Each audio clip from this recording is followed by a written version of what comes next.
राम हरे राम राम राम हरे कृष्ण कृष्ण कृष्ण हरे हरे राम हरे राम राम राम हरे हरे हरे कृष्ण कृष्ण कृष्ण हरे हरे राम हरे राम राम राम हरे हरे हरे कृष्ण कृष्ण कृष्ण हरे हरे राम हरे राम राम राम हरे हरे हरे कृष्ण कृष्ण कृष्ण हरे हरे राम हरे राम राम राम हरे हरे हरे कृष्ण कृष्ण कृष्ण हरे हरे राम हरे राम राम राम हरे हरे हरे कृष्ण कृष्ण कृष्ण हरे हरे राम हरे राम राम राम हरे हरे जय श्री कृष्ण चैतन्य प्रभु नित्यानंद श्री अद्वैत गदाधर श्रीवासादि गौर भक्त वृंद।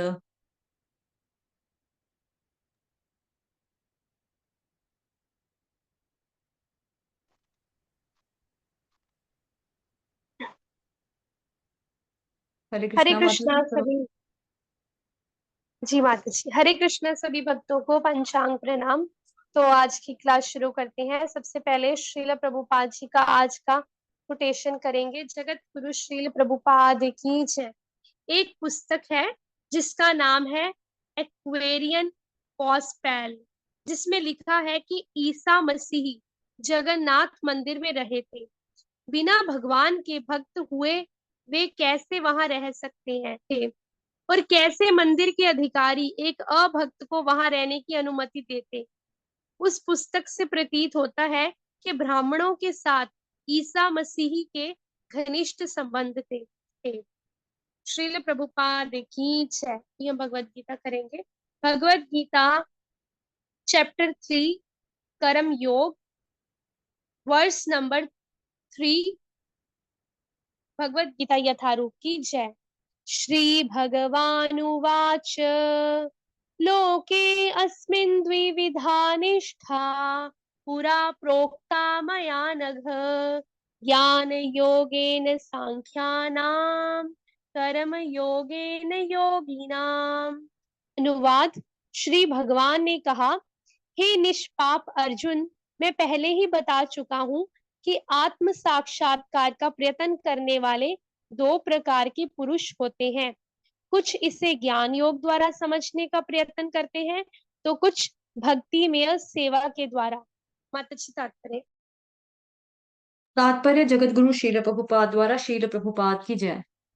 द्वितीय अध्याय के 39वें श्लोक में भगवान ने दो प्रकार की पद्धतियों का उल्लेख किया है, सांख्य योग तथा कर्मयोग या बुद्धि योग। इस श्लोक में इनकी और अधिक स्पष्ट विवेचना की गई है। सांख्य योग अथवा आत्मा तथा पदार्थ की प्रकृति का वैश्लेषिक अध्ययन उन लोगों के लिए है जो व्यवहारिक ज्ञान तथा दर्शन द्वारा वस्तुओं का चिंतन एवं मनन करना चाहते हैं। दूसरे प्रकार के लोग कृष्ण भावनामृत में कार्य करते हैं, जैसा कि द्वितीय अध्याय के 61वें श्लोक में बताया गया है। 39वें श्लोक में भी भगवान ने बताया है कि बुद्धि योग या कृष्ण भावनामृत के सिद्धांतों पर चलते हुए मनुष्य कर्म के बंधनों से छूट सकता है तथा इस पद्धति में कोई दोष नहीं है। 61वें श्लोक में इसी सिद्धांत को और ज्यादा अधिक स्पष्ट किया गया है कि बुद्धि योग पूरी तरह से परब्रह्म यानी कि विशेषतया कृष्ण पर आश्रित है और इस प्रकार से समस्त इंद्रियों को सरलता से वश में किया जा सकता है। अतः दोनों प्रकार के योग धर्म तथा दर्शन के रूप में अन्योन्याश्रित है। दर्शन विहीन धर्म मात्र भावुकता या कभी कभी धर्मांधता है और धर्म विहीन दर्शन मानसिक ऊहापोह है। अंतिम लक्ष्य तो भगवान श्री कृष्ण है, क्योंकि जो दार्शनिक जन परम सत्य की खोज करते रहते हैं वे अंततः श्री कृष्ण भावनामृत को प्राप्त होते हैं। इसका भी उल्लेख श्रीमद् भगवद गीता में मिलता है।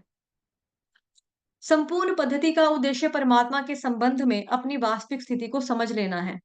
इसकी अप्रत्यक्ष पद्धति दार्शनिक चिंतन है, जिसके द्वारा क्रम से कृष्ण भावनामृत तक पहुंचा जा सकता है। प्रत्यक्ष पद्धति में कृष्ण भावनामृत में ही प्रत्येक वस्तु से अपना संबंध जोड़ना होता है। इन दोनों में से कृष्ण भावनामृत का मार्ग श्रेष्ठ है, क्योंकि इसमें दार्शनिक पद्धति द्वारा इंद्रियों को विमल नहीं करना होता। कृष्ण भावनामृत स्वयं ही शुद्ध करने वाला प्रक्रिया है और भक्ति की प्रत्यक्ष विधि सरल तथा दिव्य होती है। तो आज का श्लोक काफी अच्छा है। बस तो पूरी भगवत गीता ही अच्छी है। श्री भगवान ने कहा, हे निष्पाप अर्जुन, मैं तुम्हें पहले ही बता चुका हूं कि आत्म साक्षात्कार का प्रयत्न करने वाले दो प्रकार के पुरुष होते हैं। कुछ इसे ज्ञान योग के द्वारा समझने का प्रयत्न करते हैं, तो कुछ भक्ति में सेवा के द्वारा। तो ज्ञान प्राप्त करने के लिए क्या जरूरी है, यहाँ पे भगवान बता रहे हैं निष्पाप अर्जुन। ज्ञान प्राप्त करने के लिए जरूरी है निष्पाप होना। तो भगवान कृष्ण उनको बता रहे हैं कि निष्पाप अर्जुन, मैं पहले ही बता चुका हूं। तो ये ज्ञान किसको दिया जा रहा है? निष्पाप अर्जुन को। वो एक तरह की एलिजिबिलिटी है इस तरह के ज्ञान को प्राप्त करने की।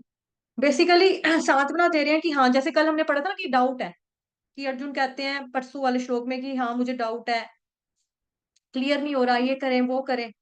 तो भगवान जी बेसिकली सांत्वना दे रहे हैं उसको कि हाँ अर्जुन, जो भी तुम्हारे डाउट्स हैं, लेकिन जो भी मैं आपको उत्तर दूंगा आप उसको समझ पाओगे। जानते हो क्यों? क्योंकि आप निष्पाप हो ना, इसलिए आप समझ पाओगे। जब पाप होते हैं अस्तित्व के अंदर, बुद्धि के ऊपर, जो स्पिरिचुअल कॉन्सेप्ट्स होते हैं, आध्यात्मिक सिद्धांत वगैरह, कुछ भी समझ में हमें नहीं आते हैं कि क्या चल रहा है। लेकिन जैसे जैसे बुद्धि शुद्ध होती जाती है, अस्तित्व शुद्ध होता रहता है, ऐसा व्यक्ति ज्ञान को तुरंत प्राप्त कर पाता है, फौरन कर लेता है, एब्जॉर्ब करता है वो ज्ञान को। तो इसलिए यहाँ पर बोला जा रहा है, भगवान उसको अर्जुन को कह रहे हैं, हे निष्पाप अर्जुन, यानी कि जो मैं आपको बताने वाला हूँ वो आपको समझ में आएगा, क्योंकि आप निष्पाप हो इसलिए। मन से, वाणी से, कर्मों से तुम निष्पाप हो इसलिए। यहाँ लिखा ना, मैं पहले ही बता चुका हूँ कि आत्म साक्षात्कार का प्रयत्न करने वाले दो प्रकार के पुरुष होते हैं। कुछ इसे ज्ञान योग द्वारा समझने का प्रयत्न करते हैं और कुछ भक्ति में सेवा के द्वारा। तो वैसे ना भगवत गीता के अंदर कई सारे योगास की चर्चा हुई है, आती है। जैसे अभी ये कर्म योग अध्याय है, फिर ज्ञान योग के बारे में बताया, सांख्य योग, भक्ति योग, अष्टांग योग। अब ज्ञान योग भी है, सांख्य योग भी है, कर्म योग भी है, भक्ति योग भी है। तो क्या ये अलग अलग रास्ते हैं? जैसे भगवान बता रहे हैं कि कुछ इसे ज्ञान के द्वारा समझने की कोशिश करते हैं, कुछ भक्तिमय के द्वारा। मतलब ये अलग अलग रास्ते हैं ना, कि कोई इस रास्ते से चला जाता है, कोई उस रास्ते से चला जाता है, सब रास्ते एक ही ओर जाते हैं। क्या ये मतलब है यहाँ पर? यतो मत ततो पथ। तो जितने रास्ते हैं ये सब रास्ते प्रमाणिक हैं, लेकिन जैसा मत होगा वो उसको फॉलो कर लो। तो कई ऐसे लोग हुए हैं जो संत कहलाए लोगों की नजरों में, हालांकि संत हुए। रीजन बीइंग यतो मत ततो पथ। तो ये एब्सोल्युटली जो फिलॉसफी है ये फेक फिलॉसफी है, बोगस फिलॉसफी इसको बोला जाता है। भगवत गीता के अंदर जो ये बताया जा रहा है कि यहाँ पर बेसिकली ऐसा नहीं है कि अलग अलग पथ हैं लक्ष्य तक पहुंचने के। ये असल में योग सीढ़ी है जो कि चढ़नी होती है, जिसकी शुरुआत होती है कर्म योग से, फिर उसमें सकाम कर्म योग आता है, फिर निष्काम कर्म योग आता है, फिर ज्ञान योग। फिर ज्ञान योग का पार्ट सांख्य योग ही है। फिर बेसिकली उसके बाद आएगा आपका अष्टांग योग, यानी कि प्रैक्टिस करना शुरू कर दो। फिर धीरे धीरे क्या आएगा? भक्ति योग। तो वास्तव में योग की सीढ़ी होती है, इसको बोला जाता है योग लैडर या योगा लैडर। आप लोगों ने देखा होगा पहले भी, जो पुरानी प्रेजेंटेशन थी, जो जिसमें 18-18 दिन वाले कोर्स जो करवाए थे ना, एक 18 दिन वाले कोर्सेज में भी आपको बताया था, जिसमें 4 महीने का कोर्स किया था भगवत गीता का, उसमें भी आपको करवाया था। अभी ये जो कोर्स है इसमें एक एक श्लोका की चर्चा की जा रही है। तो आपको याद आ गया होगा कि सीढ़ी बनी हुई थी पूरी की पूरी। तो वास्तव में योग की सीढ़ी है। लेकिन ऐसा कभी कभी क्यों होता है, आता है कि ना इस तरह से प्रयास करते हैं, उस तरह से भी प्रयास करते हैं। जैसे मंजिल तक पहुंचने के दो तरीके होते हैं। जैसे मान लो कि किसी का घर जो है, उम, कोई अच्छी-सी बिल्डिंग में रहता है और उस बिल्डिंग के उसका जो घर है वो है 10वीं मंजिल के ऊपर, 10th फ्लोर के ऊपर उसका घर है। मतलब फ्लैट है, ठीक है? फ्लैट होता है बिल्डिंग्स में, फ्लैट है उसका। अब उसके पास जाने के 2 तरीके हैं। एक तो पौड़ी-पौड़ी करता जा, जय माता दी करता जा। पौड़ी-पौड़ी मतलब सीढ़ियों वाले रास्ते से जाओ आप। एक-एक करके वन स्टेप बाय स्टेप उठाओ, सीढ़ी, सीढ़ी, सीढ़ी, सीढ़ी पकड़-पकड़ के ना, जब सारी सीढ़ियाँ खत्म हो जाएँगी 10 फ्लोर तक, उसके बाद आपका घर आ जाए, मतलब फ्लैट आ जाएगा, आप अपना दरवाज़ा खोल के जा सकते हैं। दूसरा तरीका होता है कि बिल्डिंग में लिफ्ट लगी हुई है। लिफ्ट में आप चढ़े, लिफ्ट का बटन दबाया, 10th फ्लोर, 10 1010 प्रेस कर दिया, सीधे आपका जो लिफ्ट होगा, लिफ्ट का दरवाजा होगा, वो जाके खुल जाएगा 10वें मंजिल के ऊपर। तो आप सीधा अपने घर में चले जाओगे, मतलब फ्लैट में चले जाओगे। तो जो समझदार लोग होते हैं, इंटेलिजेंट लोग होते हैं, वो अपने घुटनों को बेवजह फालतू में नहीं थकाएँगे। जब उस बिल्डिंग में वो रह रहे हैं, है ना? उसके लिए मेंटेनेंस के लिए पे किया कर रहे हैं अपनी तनख्वाह से, तो लिफ्ट का इस्तेमाल करेंगे, वो पैदल जाने का क्या मतलब पड़ा है उनको?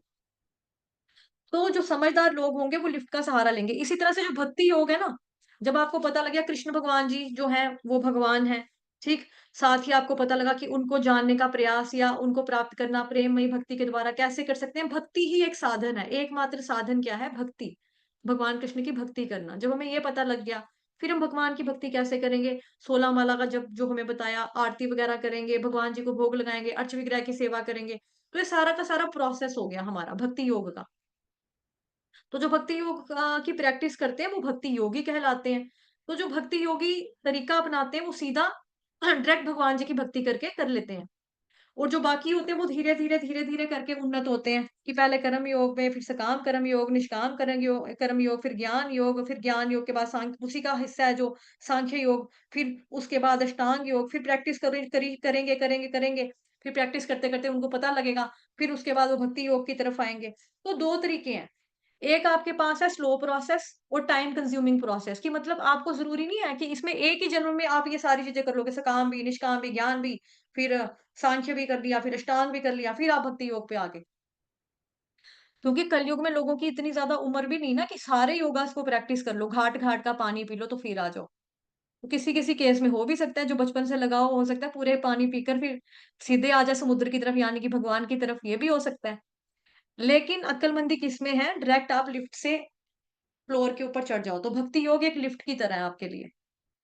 तो पौड़ी-पौड़ी करदा जा, जय माता दी करदा जा वाला जो है टाइम कंज्यूमिंग प्रोसेस है, और ज़रूरी नहीं है कि इसमें आपको एक ही जन्म में ये सारा काम आपका हो जाएगा। हो सकता है आपको जन्म-जन्मांतर लग जाएँ, कई जन्मों-जन्मांतर, 84 लाख योनियों में भी एक बारी में मनुष्य का जन्म मिलेगा, तो एक बारी में आपको हो सकता है ना कर पाओ, तो उसके लिए भी हो सकता है आपको बहुत सारे अन्य जन्म और लेने पड़े।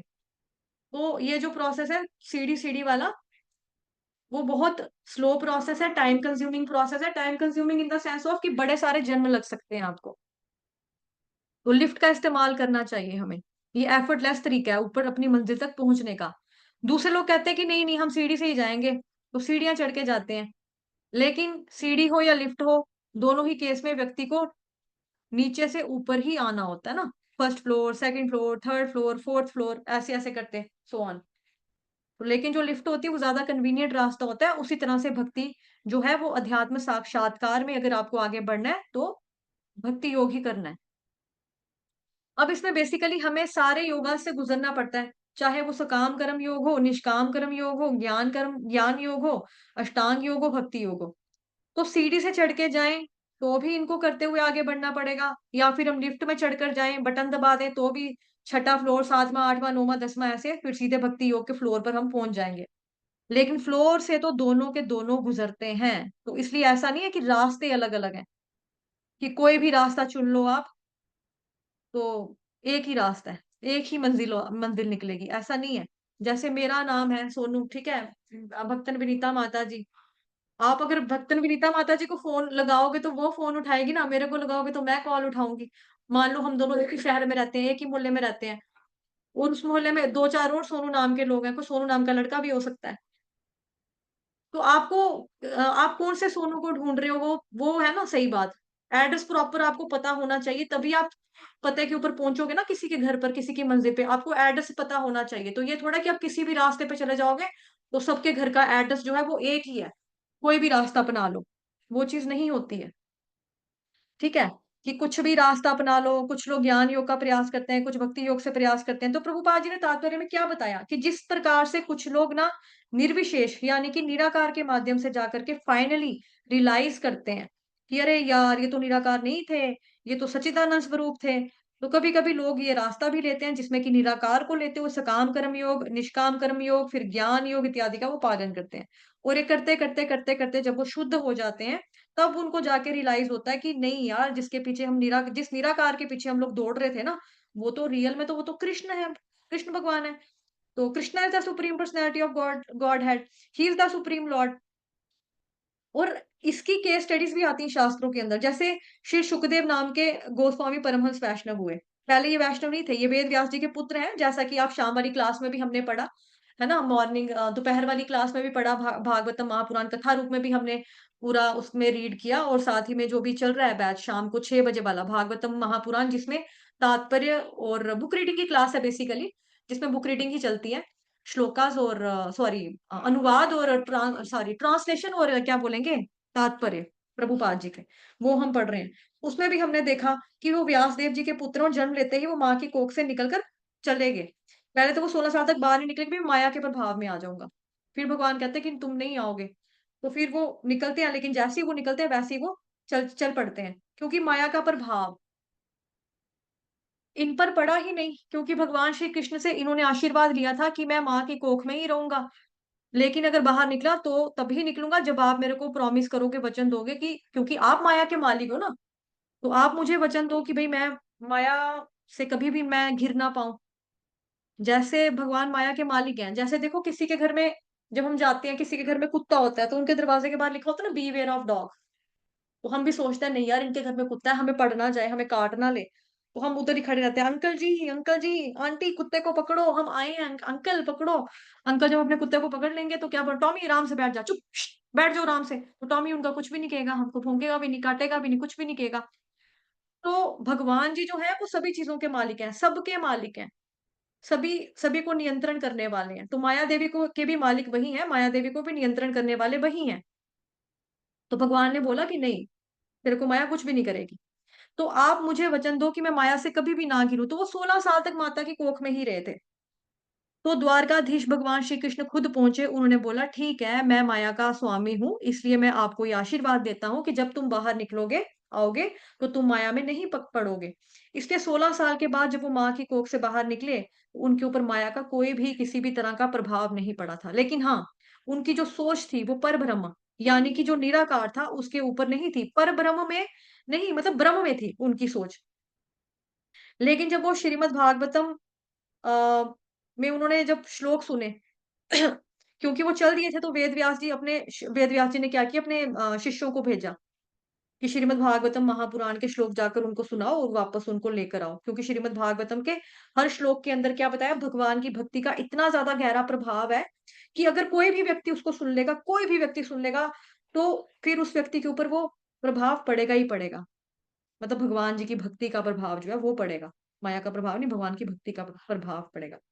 तो इस तरह से सुखदेव गोस्वामी जो थे वो वापिस आए, उन्होंने अपने पिताजी से श्रीमद् भागवतम सुनी। और श्रीमद् भागवतम महापुराण पूरा सुनने के बाद फिर वो भक्ति के लेवल पर मतलब पूरा आ गए। तो ऐसे 4 कुमारों के बारे में हमने सुना, चतुष कुमार, सनक, सनातन, सनंदन, सनत कुमार, 4 ब्रह्मा जी के जो पुत्र थे, बच्चे, उन्होंने भगवान जी के चरणों में चढ़ी हुई जो तुलसी होती है उसकी जब खुशबू सूंघी, खुशबू सूंघने से ही एकदम से क्या हुआ, वो भी निराकारवादी थे, तो निराकारवादी से वो भी क्या हो गए, भजनानंदी। ब्रह्मानंद जी से क्या हो गया, भजनानंदी, की भगवान जी का भजन करना है। तो पहले ये भी निराकारवादी थे, पर ये चेंज होकर भक्ति के लेवल पर आगे, भक्ति के स्तर पर आगे। अब ये शील सुखदेव गोस्वामी और साथ ये 4 कुमार का जो एग्जाम्पल है, ये निराकारवादियों के लिए बहुत बड़ा धक्का है बेसिकली, बिकॉज इनके जैसा निराकारवादी कोई अपने समय में था ही नहीं, कोई भी नहीं था। लेकिन इनकी जो है भगवान जी की कृपा इनके ऊपर बहुत है, क्योंकि ये प्योर प्योर है इतने ज़्यादा कि इनको भगवान जी ने अपना रूप दिखाया, और देखो कि सही में ये भगवान जी की तरफ, भगवान की भक्ति की तरफ पे भक्ति के स्तर पर ये लोग आ गए। उनके लिए है ना कि मतलब साथ में हमारे यहाँ के जो, मतलब उनको ये धक्का लगता है कि हमारे यहाँ पे जो टॉप मोस्ट स्टूडेंट्स थे, जैसे सोचो ना कि कोई क्लास में बड़ा टॉप मोस्ट स्टूडेंट होता है, तो वही अगर अच्छा परफॉर्म ना कर पाए एग्जामिनेशंस में, तो टीचर को थोड़ा सा खेत टाइप होगा ना कि यार ये लोग ऐसे हिल गए, ये लोग कर गए, ये कैसे हो गया। तो ये अपने समय पे मतलब कि निराकारवादियों के तो एक तरह के टॉप मोस्ट स्टूडेंट्स की कैटेगरी में आते थे, क्योंकि ये दोनों के दोनों परमहंस हैं, मतलब चारों ब्रह्मा जी के पुत्र, और श्री जो सुखदेव गोस्वामी, दोनों ही परमहंस ज्ञानी है। तो फिर क्या हुआ, ये निराकार वाला ज्ञान छोड़कर ये लोग भक्ति में आ गए। पर ये भी एक रास्ता होता है कि एक व्यक्ति अपनाता है, निराकार को लेकर आगे बढ़ता है, पर बढ़ते अल्टीमेटली निराकार संतुष्टि भी नहीं होती है। और कहीं, क्योंकि भक्ति साम्र सिंधु में भी हमने पढ़ा था ना, उसमें भी यही चीजें थी। और कहीं ना कहीं जब हमको भगवान जी की कृपा मिलती है, वैष्णवों की कृपा मिलती है, भक्तों की कृपा मिलती है, तो भगवान क्या करते हैं, मतलब व्यक्ति अपने आप को भक्ति के लेवल पर लाने के लिए क्या करता है, मतलब उसको भगवान जी भक्ति योग में लेकर आ जाते हैं, मतलब उसको रास्ता बता देते हैं कि भाई ये रास्ता है आपका, आपके पास, मेरे पास अगर आना है, जल्दी आना है, तो भक्ति योग को अपना लो। तो हम सारे जितने भी यहाँ पर बैठे हैं इस वक्त जो श्रवण कर रहे हैं, हम सारे के सारे किस्मत वाले हैं, हम पे भगवान जी की असीम कृपा है कि हम भक्ति योगी हैं। ठीक है, अभी हालांकि उतना अच्छा स्तर नहीं है, बट हमें पता तो लग गया ना किसकी पूजा करनी है, भगवान कौन है, हमें ये समझ में आ गया, कैसे पूजा करनी है हमें ये समझ में आ गया, प्रोसेस समझ में आया, भगवान कौन है ये समझ में आया। हम प्रैक्टिस कर रहे हैं, थ्योरी समझ में आई, प्रैक्टिकल अब हम कर रहे हैं, धीरे धीरे अपनाएंगे तो हो जाएगा हमारा, है ना। तो हम लोग सारे के सारे क्या है, किस्मत वाले हैं, खुशकिस्मत है, भाग्यशाली। उर्दू वर्ड्स बोल दिए मैंने दोनों, तो हिंदी में आ जाएगा, भाग्यशाली हैं हम लोग, जो हम भगवान की सेवा कर रहे हैं, सेवा में रहते हैं, श्रवण करते हैं, पठन करते हैं, मंत्रों का जप करते हैं, हरे कृष्ण महामंत्र का, है ना। तो कहीं ना कहीं हमारे ऊपर कृपा हमें मिली है। तो इस कृपा को बनाए रखने के लिए हमको प्रैक्टिस छोड़नी नहीं है। हम सोचें कि यार चलो निराकार को टेस्ट कर कर देख लेते हैं कि उधर क्या मजा है, उधर भी देख लेते हैं। अष्टांग योग में चले जाते हैं, उधर भी देख लेते हैं क्या स्वाद आएगा। कोई स्वाद नहीं आने वाला। ये जो है ये अल्टीमेट हायर लेवल का टेस्ट है जिसको हम अभी ले रहे हैं। श्रीमद् भगवत गीता, श्रीमद् भागवतम महापुराण, प्रभुपाद जी की जो बुक्स, एसोसिएशन ऑफ डिवोटीज, प्रसादम, हरे कृष्ण महामंत्र की चैंटिंग, श्रवण पठन, ये सारा का सारा जितना भी है ना, ये सारा का सारा क्या हायर लेवल का टेस्ट है, उच्चतम सर्वोच्चतम टेस्ट है ये। इससे ऊपर, इससे बढ़कर कुछ भी दुनिया में स्वादिष्ट चीज नहीं है, स्वाद लेने वाला और कुछ है ही नहीं है। और श्रीमद् भागवतम महापुराण में हमने पढ़ा भी था ना, भागवतम महापुराण का जो पहले कैंटो का तीसरा श्लोक था कि ये क्या है, परिपक्व फल है। परिपक्व फल, और ऐसा फल है पका हुआ मीठा आम। क्योंकि आम के साथ क्यों तुलना की जाती है? बिकॉज भौतिक जगत में क्या है कि फलों का राजा किसको बोला जाता है? मैंगो को बोला जाता है ना, आम को। अब आम के अंदर गुठली भी होती है, छिलका भी होता है, लेकिन जो ये भगवान जी वाला जो मतलब हमें भागवतम महापुराण में मैंगो बताया ना, आम बताया, वो कैसा आम है? ये आम बेसिकली, इसका नाम नाम ही आम है, बट ये बहुत ही खास है, अहम है ये अहम है। और इस आम में क्या खासियत है कि इस आम में ना तो गुठली है, ना ही इसका छिलका है, सिर्फ पल्प ही पल्प, गुद्दा ही गुद्दा। चाहे आप उधर से टाक लगा के खाओ, चाहे सेंटर से लगा कर खाओ, चाहे बीच में से लगा कर खाओ, राइट लेफ्ट किसी जिस मर्जी साइड से आप इसको तोड़कर खाने की कोशिश करोगे, तो ये क्या है, मीठा ही मीठा है। और दूसरा, शुकदेव गोस्वामी, उनके चखने से, उनके बताने से ये और भी ज्यादा मीठा हो चुका है। तो सोचो, इससे ऊपर तो कुछ है ही नहीं है। हम पानी पानी पानी पानी करते रहेंगे, तो वहां पर हमको मैंगो शेक मिल रहा है। तो मैंगो शेक पीना चाहिए ना हमको, हमको ताकत भी आएगी, अक्ल भी आएगी, तो हमारा बल भी बढ़ेगा, है ना, हमको चीजें क्लियर भी होंगी। तो परिपक्व फल है श्रीमद् भागवतम महापुराण, क्योंकि वो भगवान के बारे में है, इसलिए परिपक्व फल है, पका हुआ। कोई कच्चा फल नहीं है कि ये बाद में तोड़ेंगे, बाद में खाएंगे। एप्पल लगे हैं कच्चे हैं, अभी कोड़े होंगे, बाद में खाएंगे। आलू बुखारे लगे हैं, अभी कच्चे हैं, बाद में खाएंगे। कच्चा फल है ही नहीं, पका हुआ परिपक्व फल है, और हर जगह से जूसी एंड पल्पी, चाहे जहां से मर्जी आप खा लो इसको। इतना ज्यादा मीठा, मिठास से भरा हुआ। इसी तरह से हमें जो स्वाद आएगा वो केवल और केवल भक्ति भक्ति में ही आएगा। भगवान जी की भक्ति में, प्रेमामय भक्ति सेवा कर कर ही आएगा। ठीक है, परम भगवान क्या है? श्री कृष्ण ही है, तो हमको उनको साकार रूप ही मानना है। निराकार वाला रास्ता हमें नहीं अपनाना है, साकार रूप में ही लेकर हमें चलना है। तो हाँ, परम भगवान जो है वो कौन है? कृष्णा ही है, कृष्णा ही है। बाकी लोग क्या कहते हैं? वो भी भगवान है, वो भी भगवान है, हम भी भगवान है। जिसके अंदर परमात्मा है, जिसके अंदर वो सब भगवान है। लेकिन कृष्ण ही भगवान है, यहाँ पे शब्द भी नहीं आ रहा है, यहाँ पे केवल शब्द इस्तेमाल कर रही हूं मैं, कृष्ण ही है। भगवान कौन है? कृष्ण ही है, क्योंकि वो पूर्ण पुरुषोत्तम भगवान श्री कृष्ण है, पूर्ण रूप से कंप्लीट, इसलिए। तो राइट फ्रॉम द बिगनिंग, लेकिन इस बात की उनको अनुभूति इतनी नहीं होती, थ्रेटिकली उन्होंने एक्सेप्ट किया होता है, क्योंकि उनके घर में संत महात्मा आते रहते हैं, भक्त लोग आते हैं, उन्होंने कई बार ये बताया हुआ कि कृष्ण परम भगवान है, ये सुना हुआ उन्होंने। तो इसलिए उनका विश्वास और बढ़ने लगता है जैसे जैसे हम भक्ति करने लगते हैं। तो जो थ्योरेटिकल नॉलेज होती है कि कृष्ण परम भगवान है, Krishna is the supreme personality of God head, परम भगवान है, परम सत्ता उन्हीं की है, ये साक्षात्कार और पकता रहता है, पकता रहता है, पकता रहता है। भले ही वो भी योग लिफ्ट से जा रहे हो, मतलब जो स्लो वाला प्रोसेस है उसमें से अगर जा रहे हैं। तो एक तो हो गया ये योगा लैडर जो कि निराकारवादी लेते हैं, और एक हो गया योगा लिफ्ट जो शुरू से ही रास्ता क्लियर है कि कृष्ण ही परम भगवान है। अब ये जो चीज है उनकी और खिलती रहती है, खिलती रहती है, खिलती रहती है, और खिल खिल के खिल खिल के खिल खिल खिल के वो आगे बढ़ते रहते हैं, बढ़ते रहते हैं, बढ़ते रहते हैं। और फाइनली उनको रियलाइजेशन भी हो जाता है कि कृष्ण ही परम पूर्ण पुरुषोत्तम सर्वोच्च भगवान है। तो उनकी शुद्ध प्रेम भक्ति में हम लगते हैं, मतलब कि ये जो निराकारवादी होते हैं वो भी ऐसे ही धीरे धीरे आ जाते हैं। तो शुरू शुरू में उनकी कर्म मिश्रित भक्ति होती है, ज्ञान मिश्रित भक्ति होती है, या फिर योग मिश्रित भक्ति होती है, या केवल ज्ञान वाली होती है, केवल कर्म वाली होती है, केवल सकाम वाली होती है, केवल निष्काम वाली होती है, केवल अष्टांग होता है। फिर धीरे धीरे धीरे धीरे धीरे करके उनकी प्रेमा भक्ति हो जाती है। तो इस तरह से भक्ति जो है, इस प्रकार से भक्ति भक्ति भक्ति भक्ति, शुरू में भक्ति, बीच में भक्ति, बाद में भक्ति, तो भक्ति भक्ति भक्ति भक्ति। तो इसलिए प्रभुपाद जी ने यहाँ पर इस बात को हाईलाइट किया है कि कुछ लोग इस प्रकार से ज्ञान योग के द्वारा समझने की कोशिश करते हैं, कुछ भक्ति योग के द्वारा सेवा करने का प्रयास करते हैं भगवान जी की। तो इसलिए यहाँ पर ये बात, मतलब अध्याय थर्ड का ये जो तीसरा श्लोक है, यहाँ पर भगवान जी अब जो है अर्जुन को इस बात को समझाना शुरू कर रहे हैं। अब इसी डिस्कशन में भगवान आगे और लेकर जाएंगे, वो हम कल चर्चा करेंगे नेक्स्ट श्लोक जो कि 3.4 है। माता जी अगर मैंने कुछ स्किप किया है तो वो आप ऐड ऑन कर दो, शिक्षा दे दो शॉर्ट में, बिकॉज आज कथा भी करनी है, एकादशी है ना, इसलिए। हरे कृष्णा।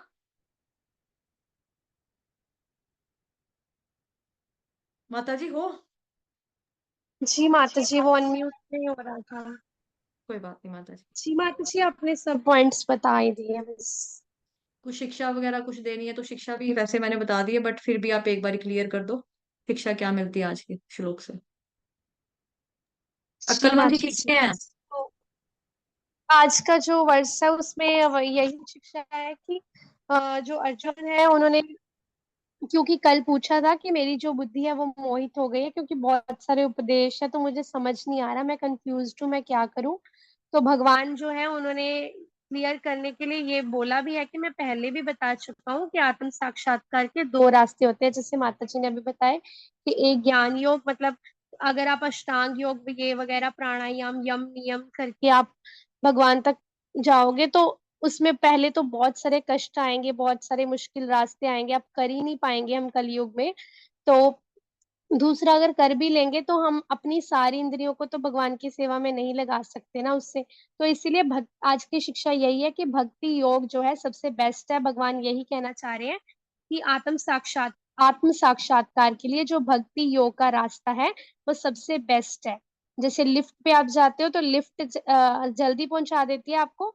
तो जो सीढ़ियों से जाओगे तो अगर आपको पांचवें छठवें फ्लोर पे जाना है तो बहुत टाइम लगेगा।